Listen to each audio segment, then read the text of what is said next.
Merry Meet and welcome to Festival Fun on Witchcraft TV, where we talk about paganism, witchcraft, spiritual festivals, conventions, and other gatherings. These events are a wonderful way to learn about magical practices, to participate in rituals, and meet like-minded people. It's a whole lot of fun.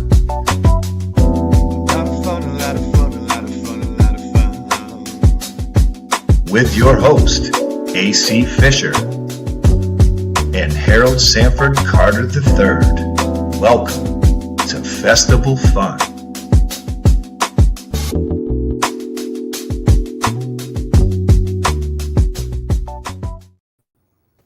Yay! Yay! Welcome and merry me.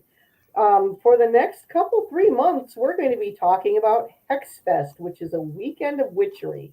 It's an in-person festival located in New Orleans, and it's presented by Warlocks Incorporated, Brian Kane and Christian Day, and it runs from August 8th through the 10th, 2025. HexFest is all about New Orleans with the ambiance of the Crescent City and the Mississippi Delta. Participants stay in the historic, luxurious Bourbon Orleans Hotel. I'm so jealous. And they enjoy such activities as a riverboat cruise and ritual, tours of the historic French Quarter, and plenty of time to go shopping, especially at the Hex store. The festival itself has classes and workshops presented by notable witches, root workers, voodoo priests and priestesses, and conjure workers. So register now to attend HexFest 2025. We are going to meet with one of the HexFest presenters today. So merry meet and welcome to the Festival Fun Show here on Witchcraft TV. So we are going to talk with our very accomplished, amazing guest, Christina Wilke-Burbach. Am I pronouncing that? Yes, very good. Excellent. PhD from Sheboygan, Wisconsin. That I know I'm pronouncing right because we have a Sheboygan here in Michigan too. Yes, you do. So, to introduce Dr. Christina, she is an ordained minister, a transpersonal psychologist, a master gardener and herbalist, host of the podcast called Garden Goth, author of the Gray Paranormal, or for the Gray Paranormal magazine, and an author of a series of books on death and dying, which are going to be coming out later this year. The first one, the title is excellent. It's called Gardens for Ghosts. And if that wasn't enough, Dr. Christina is a psychic medium, a death doula, and a death walker or a psychopomp. So welcome, Dr. Christina. Thank you very much for having me. I gotta say, I love your introduction music. I really like that. Harold does that music. I was dancing backstage. Cool. So first of all, I would like you to please help us and help viewers to understand the terms death doula and death walker and psychopomp. What do those mean? That's a really great question because I think a lot of people have heard of the term death doula in particular. And I think a lot of people associate that with someone who is with people who are actively dying, which is absolutely something death doulas can do. But I think death doulas, there's a really large umbrella of what a death doula may do. And it's so much more than just being there present with someone as they're actively passing away, which is incredibly important. But so are things before they die and after they die. So I think there's different aspects of being a death doula. I think death doulas oftentimes people who are like interested in hospice or volunteer for hospice or hospice nurses often get associated with death doulas, but death doulas in general are non-healthcare end-of-life professionals. And I think they don't take the place of hospice. I think they complement hospice really well. First of all, like hospice nurses are just incredible humans. Yeah. I think that I would call them like angels on earth for, some of the things that they do. It's a very difficult job. And I think people don't choose to be in hospice or death doulas or end of life care. I think it chooses them. And so like hospice nurses come and do like palliative care, like provide medications and do the medical type of stuff. And then death doulas, I think, can pick up the slack and do a lot of spiritual aspects with the death and dying process, like end of life review, working on forgiveness or any loose ends that need to be tied up. They can do a lot of the social elements. Just because people are near death doesn't mean they still don't have a need for socializing. So death doulas can take people shopping, depending on how mobile and healthy and so far they so forth. And they can do things that a hospice nurse wouldn't do. A big thing that I think is really important as a death doula that I talk to a lot of my clients about is if you're a witch or into magic or occult, what are you going to do with your magical tools? Who's going to get them? Because if your family is not so much into the occult or magic, they're going to throw that shit in the garbage when you pass away. So I'm a big, proponent or supporter of put the stuff in your will. Or, we need to make sure we dedicate our magical tools, our oracle cards, our paranormal tools to someone when we pass away. Otherwise, it's just going to get thrown away. So death doulas pre-death can help people, like, what are your cemetery plans? Like, where do you want your final disposition to be? What are your funeral home plans? Do you want to be cremated? Do you want to be a full, a green burial? Do you want to be a casket? So they can help people make those sort of arrangements, help them do a will, a living will. Who's your power of attorney? Like when I work with people, I focus a lot on the pre-death, like planning for your death to make it easier on both yourself and your loved ones. So what do you want your funeral to look like? I always give people homework. You need to have a will. It's very, very important to have a will, especially if you own property or have things that are of value. You need to have your cemetery planning done. Like where do you want your final resting place to be? You need to do your funeral home planning. You need to have a power of attorney, particularly a durable power of attorney. But then you need to have all this information somewhere where your loved ones can find it when you pass away. And I think it's so important to do this pre-planning before you pass away, especially if you're a witch or a magician, because if you don't put the stuff in writing and pre-plan it, and when you pre-plan it, those in the cemetery and funeral home industry have to carry out your wishes. A lot of our families are maybe Christians and might bury you in a Christian cemetery or, embalm you if that's against your wishes. I see it every day, like working in death care. If people don't put their stuff in writing, especially if they're of a marginalized, group, not just witches, but also LGBTQ, like put your stuff in writing and make it legal, get it notarized, go see a lawyer so your wishes can be fulfilled. I also, like on the pre-death aspect, death doulas can help people work on like forgiveness. I, as a death doula, do a lot of past life regressions. Like, let's go back and take a look at things that might be unresolved from past lives that you brought into this life, and let's try to understand it, resolve it, so you don't bring that into your next lifetime. So I do a lot of like metaphysical stuff as a death doula, which I think, yes, I think death doulas tend to be more spiritual and metaphysical than the hospice professionals. But I think the metaphysical aspects are not addressed enough. I'll do soul retrievals with people as, prior to death to help them get back the pieces of their soul that might be missing or scattered across the universe. Help people do like life reviews, legacy projects, get their ducks in a row per se. And then there's death doulas that are like, oh yeah, it really is. It really is.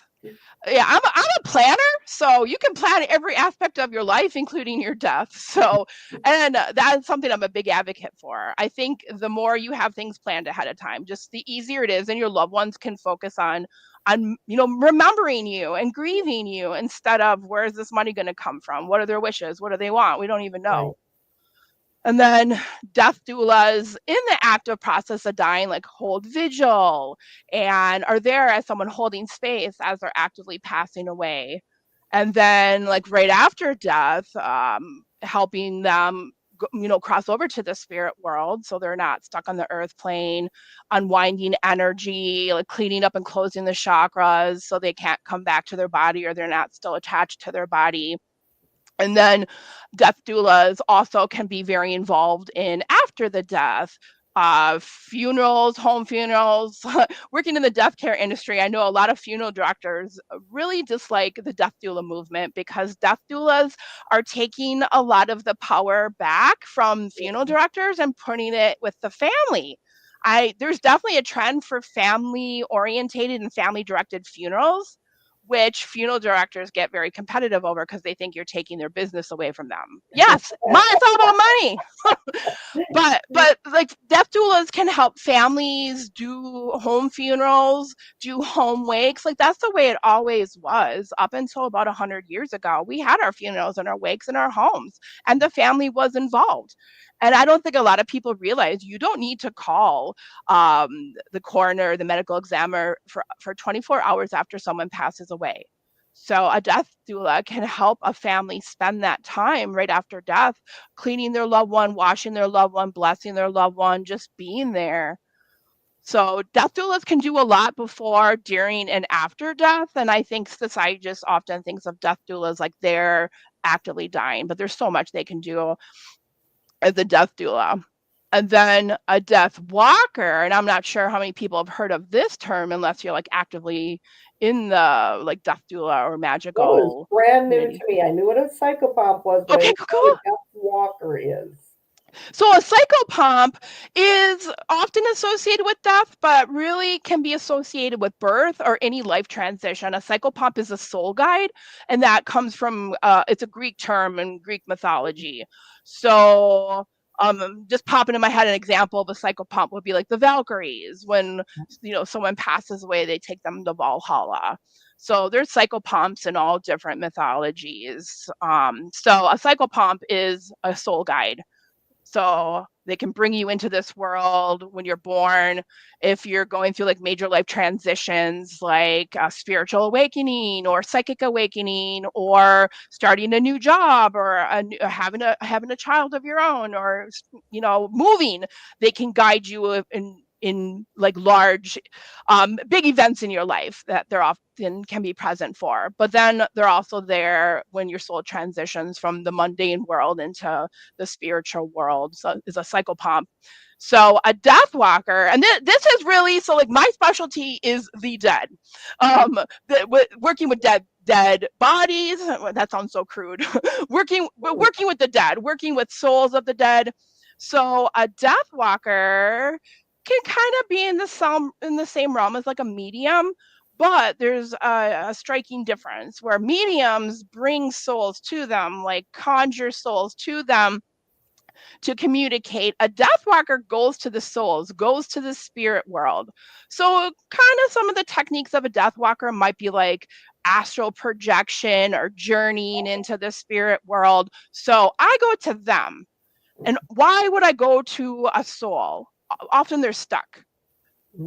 They're earthbound. A lot of the ones, so like a large part of my psychology career has been working in addiction.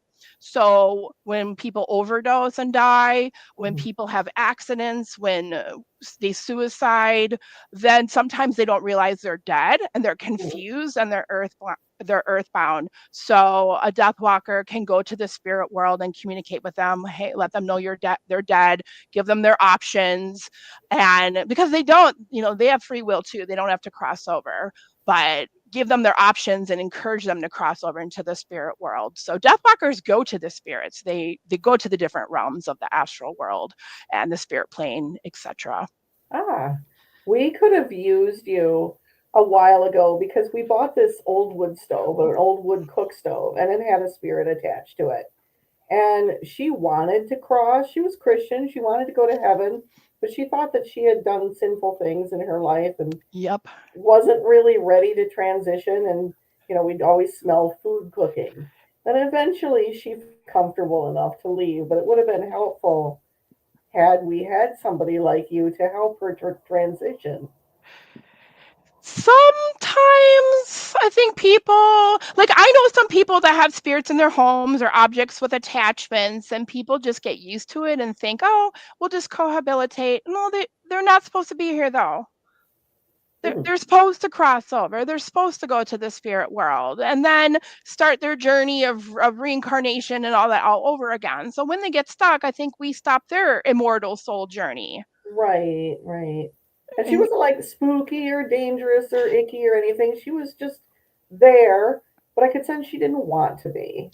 yeah, and sometimes they don't know, like they don't know that they're dead. They don't know how to cross over. They're just confused Mhm. and stuck, especially if they've been there a while. They just don't know any other way. Well, this is the wood stove is from the 1930s, so I, right from that That's long. very cool. Yeah, I love to go thrift shopping and antiquing, and I think mhm. so many objects probably have attachments and people don't even realize it. Right, So, right. because people Um, get very attached to their objects. People don't also want to cross over if they're very materialistic. Like oh, right. my grandfather, when he passed away, had a hard time crossing over because he built his home, and his home was very beautiful, and he loved his home and was so proud of it. And he didn't want to cross over when he passed away because he was very connected to his home. So when people are connected to material possessions, I work in a cemetery. When people feel guilty for leaving their family members, they don't want to cross Right. over. So I think this happens more often than people realize, where spirits kind of stay stuck almost in a limbo. I've also heard of ones that want to be kind of controlling. Is like, I don't want to leave my family alone. They won't be able to function without me. So Some, that was another reason. families too can keep their loved ones stuck here. So like what Oh, comes to mind is I know a mother and a daughter, and her daughter passed away. The daughter, so the granddaughter, the daughter passed away of a rare childhood cancer when she was like 10 years old. mhm, And the family was just so consumed with grief and guilt. They took all these classes to become mediums themselves. But every single weekend, whenever there was a spirit fair or psychic fair, they would go and have a reading with every single psychic there. So they kept her stuck here by constantly having readings to talk to mhm. her. Poor So, thing. so Oh I my. think we can keep people stuck with their guilt too. Yeah, yeah. So in your work, at your ministry, and that includes helping like facilitate communication between the souls of the dead and the living. What all does that entail? Oh, that's so wonderful. That's a really wonderful question. So I am a transpersonal psychologist, which is, for lack of a better word, a spiritual psychologist or a psychologist that focuses on above and beyond the ego. So a big part of like communicating between family and their loved ones in spirit is empowering the loved ones that they can communicate with their loved ones in spirit, and their loved ones are always around. A lot of people, and I'm real big with this, a lot of people, they don't are not very confident in their psychic abilities. I think we all have them. I think every single person is intuitive, whether they realize it or not. I think they shut it down with their own lack of confidence and their own disbelief. I'm like, oh, I can't do that. I need to go to someone else to do it. And then, or other people think they're crazy, like, oh, I'm just mentally ill, or I'm making this up. So a big part of my like facilitating communication is empowering and teaching the family like you can do this. You don't need me. You don't need a gatekeeper. You can directly communicate with spirit yourself.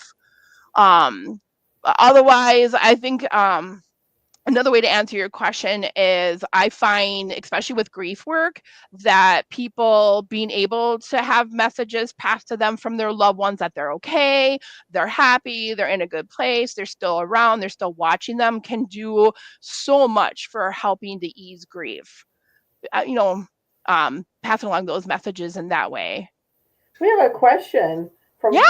Fire Jewel Howard, who Marry me, asks, fire. "What is your opinion of the idea that going to reincarnate is actually a trap, and that souls have the option to not be in that trap?" Oh, that is a big thing that I'm seeing. Like, don't go towards the light. Don't go towards the light. It's a trap. Especially, like, I don't know if you've heard of Dolores Cannon. So Dolores Cannon was one of the first people in the 1960s to kind of come up with the concept of using hypnosis for past life regression. And all her followers, like, she's passed away, Dolores Cannon, but all her followers had this like really large Facebook group that I'm a part of, but more as an observer now than a participant. And a lot of them are kind of fueling this concept that reincarnation is a trap. Don't go to the light. If someone says, go to the light when you're dying, then don't go to the light. So basically, you're staying earthbound. You're staying stuck. And my thoughts on that are like reincarnation in every different spiritual discipline, including Christianity before they took it out of the Bible. Back in Constantine who took it out of the Bible in like the 1400s.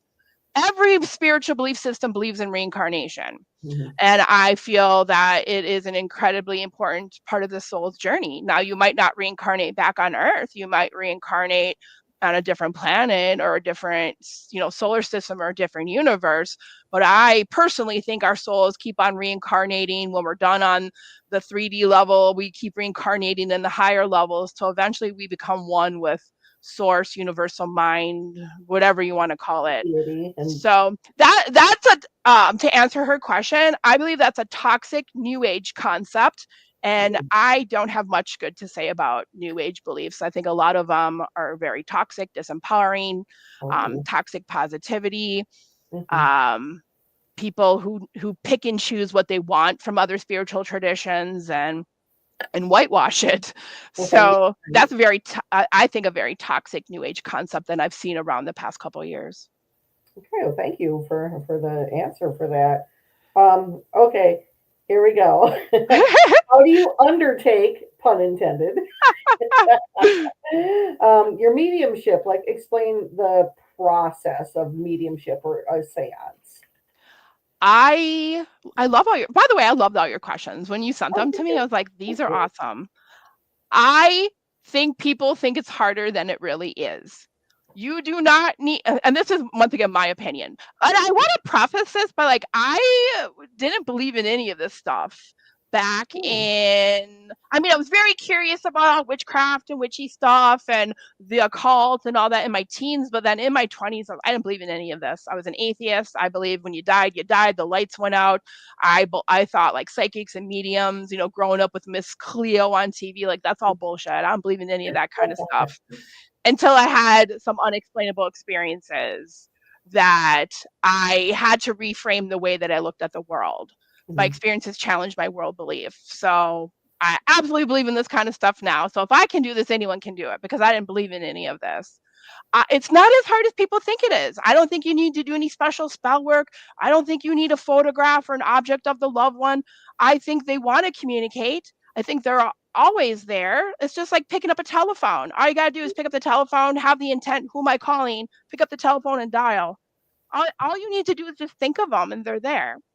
And once again, that's going to go back to what I think, how people don't have enough confidence in themselves with their psychic abilities. They doubt themselves. They think they're making it up. So I think people, when they have strong self-esteem and confidence and believe in themselves, I think automatically their psychic and mediumship abilities get stronger. So I literally just have to think of someone and I can see them and communicate with them. So my process. Strangers as well. It's a lot easier for me to communicate with my own loved ones that way, but yes, strangers. All I need to know is a name. Pictures can be helpful. Not to say it really is not that difficult. I don't think it is. Like I said, I largely think it's intent and then just belief in yourself. Fire Jewel Howard asked, these are you ghost hunt and have you experienced incidents that are real ones? Yes. Oh, I love it. I love this question. Yes, I have all the paranormal tools. In fact, I love to use them during seances and during mediumship because it's not like I need it, but I feel like when people, like, I don't feel like I need to use cards and tarot cards to do readings either. It's more for the other person. like when they have like a visual confirmation, I feel like they believe it more. They believe it better. But like I like using the paranormal tools, like EMF meter, spirit candle, metaphysical, like the paranormal music box. I like using those because people, when they get the little visual responses, they're like, okay, this is real. She's not just making this up. But yeah, I've experienced a lot of imprints. I always happen to live in haunted homes, and now I'm really starting to wonder if they're haunted or if I have brought them here. One of my last offices was in a 3-story, very extremely haunted building, and there was a large imprint there. Like, as a psychologist, most of my clients are psychics and mediums and witches and shamans. In fact, I don't really have any mundane clients because I kind of advertise myself as like a psychologist for the metaphysical or for the paranormal. And one of my office buildings, right in front of the woman's bathroom, everyone was like, what's going on by the bathroom? That was where it used to be an old warehouse. That's where they would punch in for the day and then punch out. So you would get imprints of spirits walking back and forth, because they're punching in, punching out. So yeah, I get imprints. In fact, I think a lot, or I've experienced imprints, to answer a question. In fact, I think a lot of hauntings are imprints and just memories of things that have happened. Not necessarily like a spirit there, but just a memory. So I'm a believer because this house that I'm in right now is super haunted, and the people that lived here a long time ago spoke the Czech language, Czechoslovakian. Ooh. I don't speak it, okay, but I Yeah. speaking it, and I have a friend that does speak Czechoslovak or did speak Czech language, and he heard them and understood them. They were talking about food. So Nice. they had a lot of recipe books in Czech. So that made, I'm a believer. Absolutely. Yeah, I just also just have people show up, but I have to be connected somehow. Yeah. So when Yeah. you do mediumship for other people, how do you go about doing that? I like to do seances for a lot of reasons. I just like, as a psychologist, especially when I worked in like the addiction setting, I liked group settings because I think people learn from each other. And I think people think they're so, how am I going to say this without sounding stupid? I think some people think they're so special. Oh, look at me. Woe is me. I have all these problems. No one else does. And like in terms of like recovery or mental health, but then that same thing can be applied to spiritual. People are like, oh, I have these abilities, no one else does, I'm weird. Or people are like, oh, I can't do this, but she can do it. So I like to do for mediumship seances in group settings because I think people learn from each other. I also think just having a large number of people, I'm not talking like 100 people, but like 10 people or so can raise the energy. I think it's very important that everyone's a believer, 100%, because if you have one person that's kind of wishy-washy or kind of a disbeliever, it's going to completely throw the whole energy off, and all sorts of weird stuff can happen. And, maybe not the energies you want to talk to can be, present when someone's a disbeliever. But with mediumship, I love doing group things in group settings, like gallery readings and seances and so forth. That's nifty. Can you like walk us through the process a little bit of a seance for somebody that never Yes. seen one before? So I think a seance is different than, at least to me, my definition of a seance is different than a gallery reading. So a gallery reading, if no one's ever been to one before, is you can also, like, famous mediums like John Edwards will do like gallery readings in which a large amount of people come and there's just one person picking up on messages and passing it along. The way I do seances is everyone's there with a purpose. Everyone participates. Everyone raises the energy. Everyone invites a spirit in that they want to talk to. So once again, intent is everything. So having a guest list. And a guest list, 2 guest lists, like a guest list of the living and a guest list of the dead. So who do you want to come? Once again, making sure everyone's a believer, everyone's on the same page. But then who do they want to talk to in spirit? Who do they want to invite? I think would be like the first step. So having a guest list, planning your guest list. Creating a spirit-friendly environment, like burning incense and having candles burning, having crystals, that kind of stuff that might attract spirits. And then protecting yourself as an individual, but then as a group.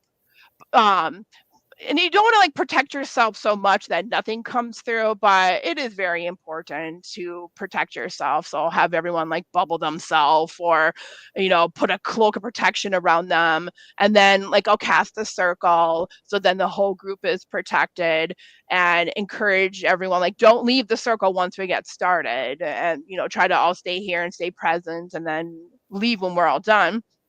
And then like open the door, or like pick up the telephone to make the phone call. Okay. Like and I don't want to say the veil is open, because to me, the veil is always open. The veil is illusion. I just think the veil really is the veil of illusion. I think people always have access to the spirit world, but it's more like opening the door. Okay. Now you can come. And sometimes it's kind of like my job as running the seance is like, okay, kind of like a circus wrangler. Okay, like settle down. It's not your time to talk, spirit. Because sometimes it'll turn into like a party where all these spirits come at once, and then they're all excited and they all want to talk. So you almost kind of have to be a director in the little orchestra and like take turns. Okay, we're going to start here. I like to go in a circle. I like everyone to participate. So it's not a gallery reading. I'm not passing the messages along for everyone. Everyone is taking turns. Like, what do you see? What do you feel? Are you hearing any messages? Because like I said, we all know everyone has psychic abilities. Like I said, I like to use tools, paranormal tools during the seance, like EMF readers, spirit candles. I want to get a polter pod after watching the Ghost Hunters episode Christian Day was on. I want to get some of those tools that they use. Don't give me spoilers, because I still haven't seen it. Okay. Rural. I won't say anymore. Yeah, I'm in a very rural environment, so I have to wait until I can get it. So okay. I'm just so excited to see this. So yeah, it's a great episode. I'm just in love with the tools that they use. Like, and I've watched Ghost Hunters since when they started till now, and just their evolution of the tools they use. So I like to use tools, but I also like to use spiritual tools. Especially, I call them training wheels, until people get a little bit more confident, like pendulums, Ouija boards, tarot cards. I love using Kanzari cards. So they're kind of like Ouija board, but in an oracle cards setting. Those are amazing for seances. So people can use these tools. It's okay until they become more confident. And then I think you can't let it go on forever. You kind of got to keep on track. So, okay, you get 10 minutes to talk. You get 10 minutes to talk. And there's always usually one spirit that comes in. It's usually my grandma. So my grandma, you can't come. This is not for me today. But a very dominant spirit who comes in and like wants to talk over everyone. So my job as a facilitator is to keep all the ghosts in check. And then, it's like Toastmasters for ghosts. Yes. It totally is. Calm down now. You already talked. It's not your turn. And then wrapping it up, thanking everyone, giving lots of gratitude. I do encourage everyone when they're done to give a little offering to their loved ones that came through. And then closing the door. Okay, the seance is now done. Go back to where you came from. Thank you very much. So kind of like my itinerary for a seance. Right. As a psychologist, do you ever have to counsel ghosts? Yes. Of course, I know you counseled the loved ones who are left behind, who may be grieving. Do you ever have to counsel the ghosts? Yes. So that fits into like the Death Walker role. So why are you still with your family? Why are you still bugging them? Because sometimes hauntings are really the loved one, and I use haunting loosely. Is the ghost like, why are you still here? Like some ghosts, I think we retain our personality after we die. So if people are abusive or controlling or narcissistic in this lifetime, they'll be that way. They retain a lot of those elements as a ghost. So I don't want to say scolding some of the ghosts, but yeah, they need counseling. But ultimately, the counseling is very short term, like maybe one session, because they need to move on. So yeah, I counsel ghosts. Cool. Uncle And yes, Fred, your people spirit do come is to their funerals. Before anyone asks that question, yes, spirits, because I work at a cemetery, spirits do come to their funerals, and they're very present. Interesting. Yeah. Jamie Lynn Denton asks, I have seen Yes, the episode and it was very, very good. it was 100%. very good. I'm looking forward to that still. Okay, so as a medium, what is your most difficult task and what is your most rewarding task? Most difficult, being honest, it's draining. I'm like perpetual, and I feel like called to do this. Like, this is my reason for existing. This is my purpose in life. You can't run away from it because you're going to keep encountering it until you just embrace it and give in. It's very draining. I'm like perpetually tired. My Fitbit, when I wake up in the morning, says, "Yay, good job! You have a good high energy level. You slept good." But I'm tired. It's draining. Like, I work with spirits and in death care every single day, Monday through 7 days a week, and it's tired. It's draining. I often do myself have spirits like hitchhikers that follow me home, that come to my house. So I worked very hard on protection and clearing, but I still have spirits that attach to me and drain me. So a lot like in the movie Ghost with Whoopi Goldberg and how they're all like lining up. Yeah. So That really happens. yeah, it does. I do. I had a reading with a medium myself last weekend, and she's like, "Before I even saw you, I saw the spirits that are attached to you coming." I was like, "Oh shit!" So that's the most difficult thing for me. The most rewarding. What's the most rewarding? Passing along the message to someone who was a disbeliever or kind of on the fence, and they're like, "Okay, there's no way you're making that up." Okay. Mm-hmm. That's to me extremely rewarding.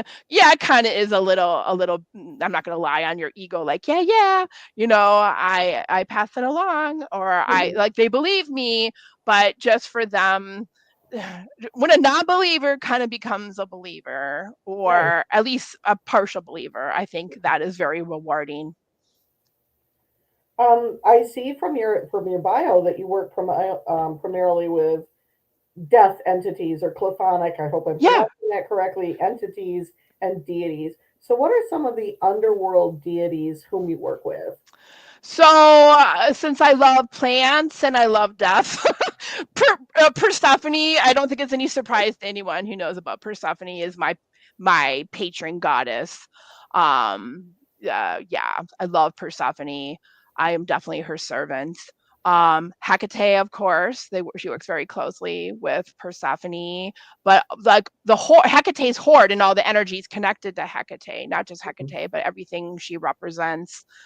Oya, I work with Oya as a guardian of cemeteries. I work with Hel from the Norse pantheon, Santa Muerte. In fact, I got married on the Day of the Dead.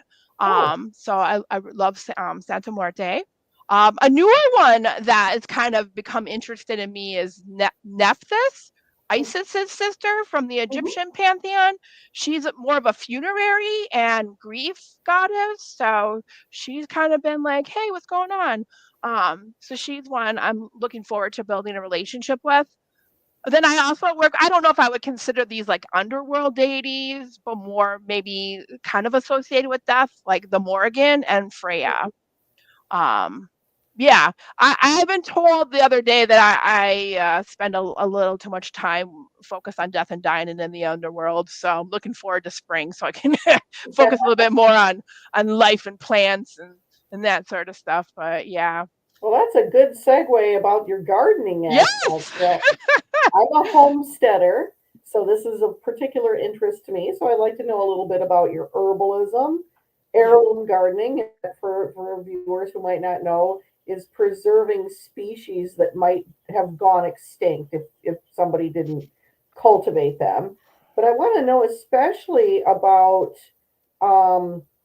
Gothic gardening, graveyard gardening, and gardening for the dead. Oh, I could talk about this forever. In fact, that will be my first book coming out, Gardens for Ghosts. So that was it's based on my WitchCon presentation, not this year, but in 2024. I did my presentation was on gardening for the dead, for having gardens for death deities, gardens for grief, gardens for funerals, and all that sort of stuff. So that will be my book, hopefully coming out later this year. So Gothic gardening is where my heart and soul. So I have I have a huge Gothic garden outside. So Gothic garden is a throwback to the Victorian era. So in the Victorian era, they didn't have TV and radio and all that like we do. So, and they were already obsessed with death. And, they were surrounded by death. So we still didn't have modern medicine. People went to hospitals, like disease-ridden holes where people died.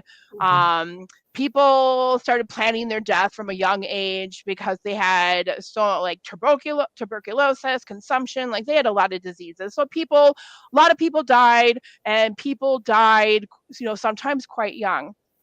They ran out of room in the cemeteries to bury all the dead. So then they started burying the dead in the public gardens. So Gothic gardening, to me, true Gothic gardening, a lot of people are like, oh, it's just black plants. Well, that's part of it. And that's why my side note, people do so many things and don't even realize what it's really about or the origin. They're just like, oh, Gothic gardening is black plants. No, it's a throwback to the Victorian era in which they had to bury their dead in the gardens because they ran out of room. So it's Gothic gardening is partially that. It's also the gardens at that time, were a form of entertainment for the Victorians. More people at that time started to garden at home instead of fancy rich people just having gardens because gardening became more accessible. So the way that they would entertain themselves was with big, bold gardening. So Gothic gardening to me is a throwback to the Victorian era, big, bold gardens with really, vibrant colors that represent death. So black, purple, burgundy, gray, often, or plants that or smell or have weird textures are Gothic gardening. And then having like Gothic elements like gargoyles and leaving plants, like dead parts of plants and tree stumps, having like bats and solar lights, like a lot of the decor, I think really makes a Gothic garden like a Gothic garden. So it's a throwback to the Victorian era. It makes me think of also a lot of these plants smell nice, like lilacs. There was always lilacs in the cemetery because in the Victorian times, especially when we didn't have the embalming technology we have now, it just didn't smell very good. So they had these beautiful flowers to help the living adjust to the smell. Yep. That's why Holly started having like bouquets and casket sprays and funerals, especially lilies. So working in the death care industry, you will always find lilies in a funeral flower arrangement because a really powerful smell covers up death. Right. Gladiolus. Yes. Yep. Gladiolas, delphinium, lilies. Those are always. So with your herbalism, do you get into like growing bane plants at all? Oh, yes. I have a large poison garden outside. I do teach poison gardening classes. Like, I think that is a wonderful way to ward your house. Poisonous plants are protective. So I love teaching about the protective powers of poisonous plants. So like right now I try to have almost every poisonous plant in my garden. I accidentally poisoned myself last year. Yes. Wear gloves when you are working with your baneful plants. I was growing ricin, and leaf was not looking so good, so I broke the leaf off with my bare hands and got the juices all over me, and my arm went numb, and I was like, oh my god, I poisoned myself. So so rice, yes, hazards of the trade, yes. Don't be like me. when I Daniel Denton says, I was just reading about Gothic gardening. How cool. check out my podcast. So my podcast I started during COVID. My podcast, I have to, I used to record episodes like every 2 weeks. So I've gotten a little busy and haven't recorded as often, but my podcast is about Gothic gardening, herbalism, seances, ghost spirits, like all wrapped in one, because I think nothing illustrates the cycle of life and death better than plants. Mhm. Like they bloom, they die, they are reborn again in the springtime. And that So, podcast is called Garden Goth. So and it's on Spotify. Yep, it's called Garden Goth and it's on Spotify. nice. Okay, I have a pretty big garden. If you look at my Facebook page, you can see it from Nice. last year. And it's primarily about food, but I have a few Bane plants, and some of them just kind of sneak into my garden. Like the black nightshade really likes the tomatoes. Yes. Thalassa goes, nerdy plant witches unite. Yes. Yes. Herbalism and plants will always be my primary form of witchcraft or healing. Always. We've got about 15 minutes left. So we want to find out about your classes that you're presenting in HexFest in Yes. August. And let me remind everybody, it's August. When? It is August 8th through 10th of this year. And you can sign up now to attend. And it's an in-person event in beautiful New Orleans. So the classes that Dr. Christina are going to be presenting are an exploration of the death card in the tarot, death walking, which you've explained a little bit to us, and psychomantium. Did I say that? Yep. right? Yep. Very good. Okay, which is scrying to communicate with the dead. So can you tell us a little bit about your classes? It shouldn't be any surprise that the classes are all about death. So the death card, I first of all like the way I teach tarot throughout your tarot books. You're just regurgitating stuff that other people are saying about that card. Sometimes I find people who create not the Rider Waite, but people who make like their own tarot decks don't necessarily understand tarot. So throw out your tarot decks. It's really about the artwork. So I used to be an art docent at a world-renowned art center, and a lot of the techniques I learned as a docent, like helping people understand art, interpret art, because I believe art has no meaning until you, the viewer, give it meaning. So I apply that to tarot cards. Like, look at the art. What do you see? What do you feel in the space? Put yourself in the card. Interact in the card. How does it feel in there? What do you smell? What do you see? What do you feel? So my exploration, actually all the classes will have a journey or a guided meditation as part of it. But in the death card class, the death card class, we're going to go inside the death card through a guided meditation journey, and you're going to experience the card from the inside out. But then also looking at like the symbolism and the colors and the hidden things in the card. Because I think besides the Tower card, a lot of people are scared of the death card. They automatically think, I'm going to die. Right. No, it doesn't mean that. It means something is dying. Like the Tower is like something forced externally. The death card is like something natural. It's like a natural progression, a natural like death and rebirth or renewal. So we're gonna, really dive deep into the death card and have people interpret it based on what they see, what they feel, how they experience the card. Bring your tarot cards, especially I want to look at, I have tarot cards everywhere. So I'm going to pick out all the death cards of all my tarot. And we're going to look at what do they all have in common? What do you see when you look at all these cards? Like what do they have in common? So I'm super excited about that class, just deep diving into one card. And then the death walking. Yeah, so the death walking, that will involve, I'll teach you more about death walking. So I think a large part of some things a death doula can do, particularly a death walker, is things to help prevent disembodied souls and hauntings in the first place. And that is doing that. So we'll talk about things death walkers can do before people die, so they don't become ghosts and they don't become hauntings, is life reviews and working on forgiveness and that sort of stuff. So I'll talk about things we can do to prevent hauntings in the first place while they're still alive. I talk about all the reasons why ghosts do become a haunted or disembodied or earthbound, and some of those we already talked about. I think one often when you see like movies, you'll see like, oh, everything's like always about a kid or a child. Well, children often when they pass away can become, disembodied or earthbound because they don't have an understanding of death like we do. So they get stuck or they get earthbound. So we'll talk about why, the different kinds of spirits that get earthbound. And then I'll teach you different death walking techniques, like different journeying techniques. Because I know in shamanism, a lot of people are like, oh, let's go up and down the world tree. Well, that's not for everyone. So I'll teach you different techniques to like enter the spirit world, but then pack your bags. I'll take you to the spirit world on a journey.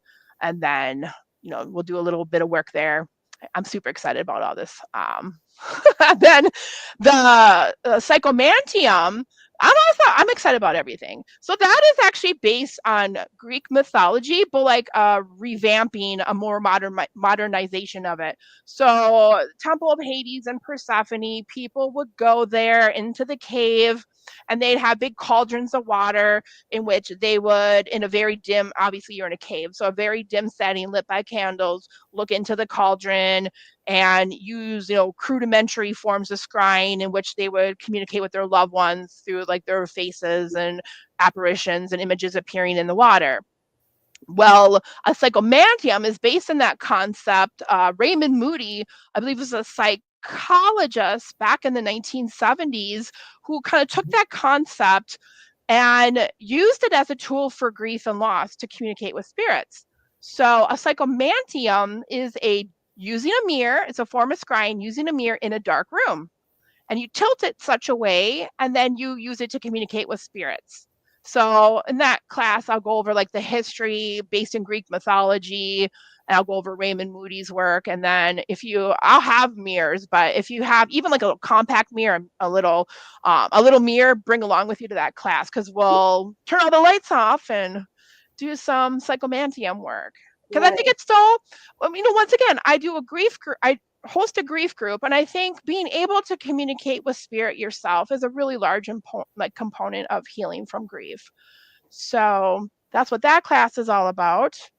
You mentioned going through water and scrying with water. Yeah. In the Greek pantheon and our Celtic pantheon, the way to the underworld is through water. Yes. It's often seen as a castle under the water. Around the death god realm is under the water. So that would be a kind of cool way to travel to go talk to people. That is a way to death walk and enter the underworld, like you're saying. Is there anything else that you would like to add and tell us about your work, yourself, your gardens, and HexFest? So please come to HexFest. I want to say thank you so much to Christian Day and Brian Kane for involving me in their events. Thank you very, very much. I'm so appreciative. So appreciative. Just amazing people for the community. They've just been big supporters. So thank you so very much. Check out my podcast, Garden Goth, on Spotify. Check out the Gray Paranormal magazine by Gray House Publishing. I have 2 columns in there every edition, I guess, of a magazine. I have one all about the baneful poisonous plants, one column. My latest one was about hellebore, which is my favorite plant in the whole world. And then I have another column in that magazine, every edition, on different funeral and cemetery stigmas or superstitions. Right. So I've written about like headstones. No, headstones didn't originate to mark who's in the grave. They marked to keep them in the grave. So it's fun going over the different superstitions that a lot of them started in the Victorian era, and we just keep up with them. So check out the Gray Paranormal magazine. Check out my website, mindsoulandself.com. I do, facilitate funerals. I do death doula work through my business. I do a monthly full moon group called Lunacy.